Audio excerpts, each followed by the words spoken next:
Bonjour tout le monde, je m'appelle Ravis Amaroyudi, je viens de SMA Negeri Satu. Je m'apprête à vous raconter une histoire. Le titre est Apprendre des langues, offrir au nouveau monde. C'est l'histoire. Dans un quartier bidonville à la périphérie de la ville, vivait un garçon qui s'appelait Sali. Il logeait avec sa famille dans une petite maison de quartier deuxièmement peuplée. Chaque jour, son père allait travailler et sa mère s'occupait des deux jeunes frères et sœurs à la maison. À l'âge de 15 ans, Sali ne met jamais les pieds à l'école et ne reçut jamais d'éducation formelle parce qu'elle n'avait pas assez d'argent. Chaque matin, il se réveillait et se préparait à se rendre au temps la plus proche pour fondre des souvenirs avant de pouvoir aider les finances de la famille. Ce matin-là, comme d'habitude, il se levait et commençait à se préparer. Il vendait des souvenirs tous les jours et rencontrait des gens de divers pays comme la Chine, la Corée, le Japon, la Russie, l'Espagne et la Thaïlande. Madame, monsieur, veuillez acheter ce souvenir, ça coûte $100. Si vous achetez, je serai une chanson pour vous. Déclara Sali en chantant l'instrument de musique dont il jouait habituellement. Il répéta ces phrases plusieurs fois. Madame, monsieur, veuillez acheter ce souvenir, ça coûte $100. Si vous achetez, je serai une chanson pour vous. Au bout d'environ 3 ans de vent, Sali arriva enfin à proposer des souvenirs dans différentes langues. Il se rendit comme qu'il était doué de parler des langues étrangères et réalisa que ses compétences linguistiques pouvaient demander savant. Et ça lui donna du courage de faire des interactions beaucoup plus avec des touristes de différents pays et il leur demandait de lui apprendre quelques mots. Comme d'habitude, ce jour-là, il colportait ses marchandises. Sir, ma'am, please buy the souvenirs. It's only $1 each. If you buy some, I'll play a song for you. Sali parlait en anglais. D'accord, je vais en acheter, répondit le visiteur. Vous êtes français? Demanda Sali. Oui, répondit le dogo. Bon, 1, 2, 3, 4, 5. Combien voulez-vous? Voulez-vous celui-ci ou bien celui-là aussi?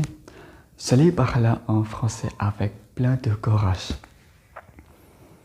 Au bout d'un moment, ils commencèrent à discuter et cela attira l'attention des autres visiteurs. Ce monsieur demanda « Comme je savais que tu parles français, est-ce que tu l'apprends à l'école ?»« Non, je ne vais pas à l'école. Je veux parler comme ça juste parce que j'ai rencontré beaucoup de touristes. Je parlais aussi plusieurs autres langues telles que le chinois, le coréen, le japonais, le russe, l'espagnol et le thaï. J'aime beaucoup le chinois. Un jour, j'aimerais bien aller à Pékin et faire des études là-bas. » Il s'avéra que quelqu'un a enregistré ce moment et l'a téléchargé sur Facebook. Et très vite, la vidéo fut devenue virale et attira l'attention de beaucoup de gens. Au fil du jour, il y avait de plus en plus de gens qui connaissaient Sali et essayaient de lui dire bonjour. Un jour, un représentant d'une école en Chine voulait le voir et l'amena pour se promener. Sali, on vient de l'école APC. On a vu la vidéo sur l'internet et on aimerait vous emmener, toi et ta famille, pour visiter notre école. C'est vrai, vous présentez? Non, toi et ta famille, vous pouvez y aller et rester pendant 5 jours. Sali s'éclata de joie et très reconnaissant.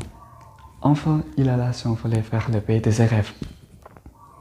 Après son retour de Pékin, il devint plus enthousiaste de vendre ses souvenirs et l'attention de souvenirs, guide professionnel afin de présenter la culture de son pays et de pouvoir offrir une invitation à lui-même et aux autres. Un peu matin, comme d'habitude, il sortait pour vendre des souvenirs autour de table.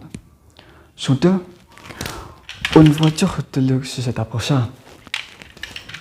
Un homme ouvrit la fenêtre de la voiture et appela Sali. Garçon, peux-tu t'approcher?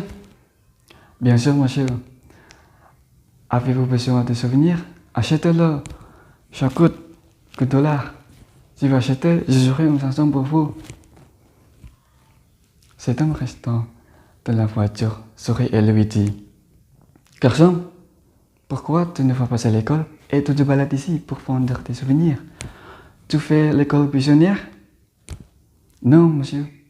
Je travaille pour aider la famille. Veux-tu aller à l'école? Bien sûr. Je vends et j'économise petit à petit pour pouvoir un jour aller à l'école. J'ai vu une vidéo virale de toi sur l'internet. Je suis tellement étonné. Je veux te donner une pousse pour que tu puisses étudier ce que tu aimes et devenir la personne que tu veux de l'avenir. Vraiment? Est-ce que je rêve? Non, ça c'est le fruit de tes efforts durant des années de travail très dur pour aider ta famille. Voici ma carte de visite et rendez-vous à cette adresse demain. Toi-même aussi tes parents? Oui, monsieur, merci. Je viendrai certainement. Merci, merci, merci. Alors, l'homme ferma la fenêtre et la voiture démarra immédiatement. Se leva les yeux au ciel tout en remerciant Dieu. Il remercia les touristes qui lui a pris et aussi les personnes qui ont enregistré et partagé ces vidéos sur les réseaux sociaux. Je vais étudier dur et atteindre mes objectifs. C'est l'histoire. Je suis ravi. Merci beaucoup et à bientôt.